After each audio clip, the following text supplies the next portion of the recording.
Hi, I'm Chris from HomeCoder and I want to help you use coding in your teaching. Emotions are a tricky thing. We know very well from interactions with many people that some people just do not understand their or others' emotions. Think of that person who keeps saying things that make you angry, but no matter how much you tighten your lips and avoid eye contact, they just keep on going. Many companies nowadays will hire someone who can exhibit empathy over someone with a ton of qualifications. Interviews are held with psychologists to see if a person can match the culture of an organization. On a parenting level, we've all seen our children spiral out of control and not be able to understand why they feel like that. My 2.5-year-old ran screaming from the breakfast table this morning because he couldn't have a cookie until after breakfast. It was only afterwards that we were able to reflect on how it made others feel and that he was also tired, which makes it difficult to control outbursts. That's true for adults too. Anyways, in this lesson, we'll use the free coding tool ScratchJr to help pre-readers and early readers to identify emotions and empathize. When considering the outcomes that we want from a lesson, really we'll focus on the knowledge, the skills, and the values of that lesson. Let's see if we can discover what they might be. For this lesson, the knowledge, what we want our children to know, to ultimately have memorized and understand, is that emotions are how we feel based on certain things around us or things happening to us.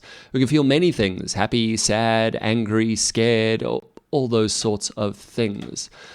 Now, let's see if we can find out what the skills that we want our learners to have is. We want them to be able to identify and represent emotions using coding and understand why we feel certain things. That's we as in the learner themselves as well as others.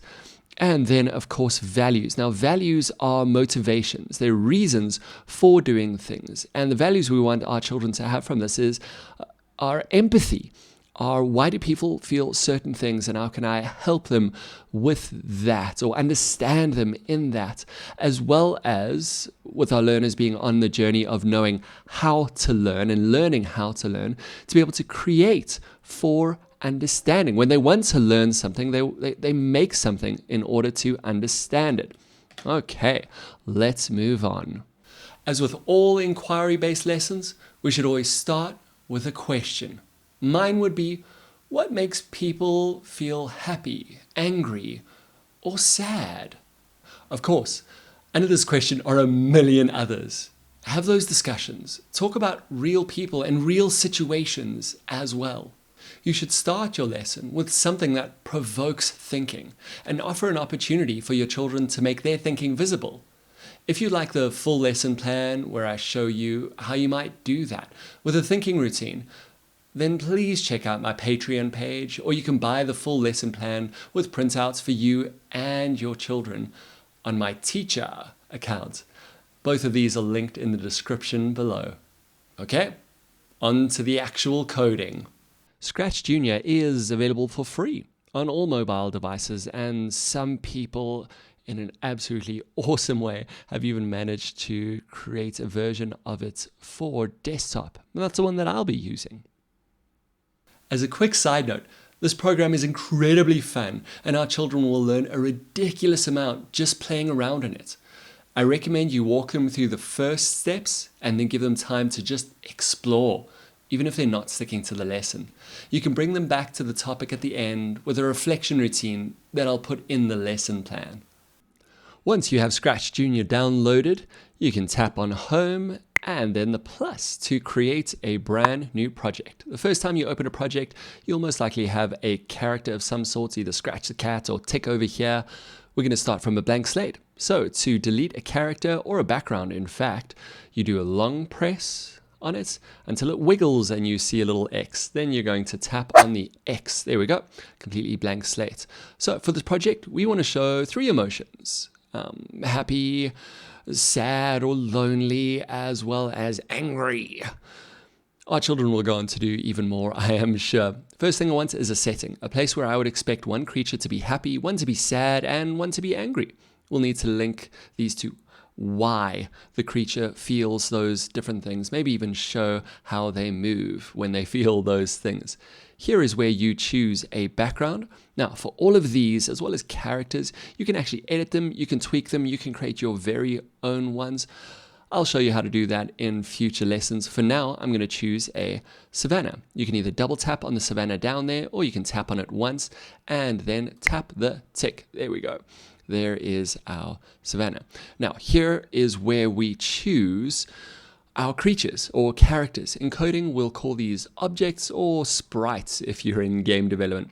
Now, there are a whole bunch to choose from, and again, you can create your very own ones. But I think an elephant would be happiest of all over here. So to add the elephant, again, I just tap on it once over here, or I tap on it twice, tap once, and then tap the tick over here. Whoa, that is an absolutely huge elephant. A little bit later, I'll show you how you can make it a little bit smaller. But first, I want to add in 2 more characters. So I'm going to tap the plus again, and I will look for a fly, as well as a penguin. There we go. Now you can see we have our 3 characters over here. I think a penguin would be particularly unhappy, and I think that flies are, just by their very nature, always angry. Let's look how it's all laid out. We have our creatures, we have our output screen, which we can make full screen. We have a bunch of different things to click for undoing, return to original positions, putting in text, showing grid lines, pushing a green flag, which does absolutely nothing at the moment. Okay, and then down here, very, very importantly, we have our workspace. This is where we are putting in the code. Please take special note that you need to have the character or object selected. And you can make sure you have that by seeing it highlighted over here, and you'll see the outline of it just down there. Let's start with our elephant. I want my elephant to show that it is very happy. So first thing I need is an event. Now, encoding an event tells us when something happens. And then we'll also see the what happens, the function attached to it. In ScratchJr, we have the yellow block over here, and in here we have all of our events. If you ever want to see what one does, then you can just tap on it and it will tell you. We're going to be using the start on tap elephant. You drag that into your workspace here. We can test this out by tapping on our elephant and nothing happens because we have nothing attached to our event. To show happiness, I think that our elephant would be jumping up and down with joy. So let me click on the directions over here, where again, we can tap on them to see exactly what they do. I'm going to look for the hop one, and I'll attach hop over here. So at the moment, we can test it out. And when I tap on the elephant, hops up and down. Now, this is where there's going to be a little bit of a split. If you are wanting to teach this to your pre-reader or even your early reader, and you just want to have them have some fun with recording their voice, you're going to go over to the green area over here. And if you click on the microphone, it opens up the option for you to record a voice. Like, for example, "This place has all my favorite food." Once you've recorded it, you can just click that again or stop, and then you can click the tick. Now you can see that's added in a brand new block over there, which I'll be able to drag in over there. And now I can test my code by, when I tap on the elephant, it should jump up and down and then say what I have recorded. Let's see if that works. "This place has all my favorite food." Otherwise, the way that I'll be showing this for the rest of the lesson is with having the elephant say it in a speech bubble. To delete a block ever, you can just drag it out of the screen. Okay, so I'm going to go back to our, we haven't gone here yet, to our looks over here, the pink area, and I'm going to drag this in. Remember to make sure that it always clicks on. If I left it out here, it wouldn't do anything. To edit what's being said, I can click down here, and then I will say, "This place has all my favorite food." Excellent. And so now when we tap on our elephant, he'll jump up and down and say, "This place has all my favorite food." We'll duplicate this process for our fly, who I think will be going flying up and down, and we'll say something along the lines of, because he's angry, this elephant keeps bumping into me. And he's quite cross about that. So where is our fly? Is our fly lost? Oh, there it is. When we tap on our fly, then, oh, not with a green flag. See, I've chosen an event over here, the green flag. That would be if we push the green flag, then it would say that. But for this project, we don't want that. Instead, I want the event that is start on tap fly. This elephant keeps bumping into me. So obviously we're going to have our fly just above the elephant. And then lastly, our penguin. When we tap on our penguin, we want to have it kind of wandering around, sad, a little bit lost. So here we'll have our penguin saying, I don't know where my friends are. Okay, and now let's test out our penguin. Oh, there he goes. I don't know where my friends are. That does sound quite sad. Now, you'll notice that their sizes are a little bit wonky, a little bit out of whack.